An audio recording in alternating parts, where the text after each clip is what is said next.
Agriculture raisonnée, développement durable, difficile de comprendre concrètement à quoi cela ressemble.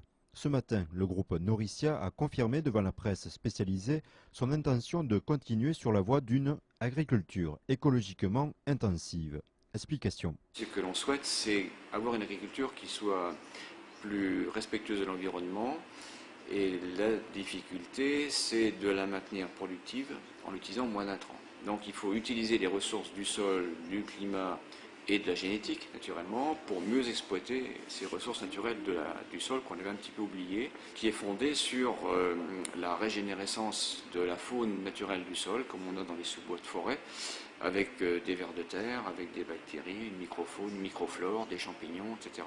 L'interdiction de l'usage de certains produits chimiques sans solution de remplacement entraîne une multiplication d'initiatives expérimentales de la part des agriculteurs au bois. Ils ne sont pas plus en avance que les autres, je ne le pense pas, mais qu'ils soient plus motivés, c'est probable, parce que ça fait un moment qu'on leur dit ces choses-là.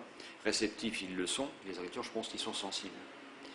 Et il n'y a pas que le coût du fioul ou le prix des intrants qui fait qu'ils vont vers ces systèmes-là. C'est parce que je pense qu'ils lisent beaucoup, ils entendent beaucoup parler de ces voies alternatives, et ils essaient donc de tester ça. Le groupe a annoncé également son rapprochement avec la Fédération des chasseurs de l'Aube pour la réintroduction de haies près de Brienne-le-Château. Autre collaboration, 25 hectares de jachères fleuries vont être observés par Nouricia en collaboration avec les apiculteurs.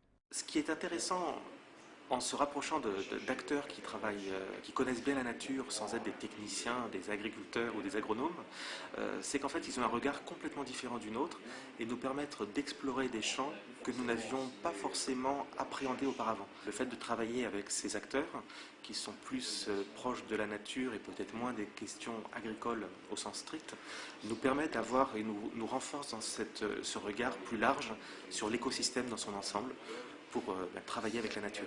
Nouricia s'est félicité de la confirmation européenne le 10 septembre dernier sur l'usage des biocarburants, tout en précisant que les biocarburants de deuxième génération ne pourront être proposés avant 2015.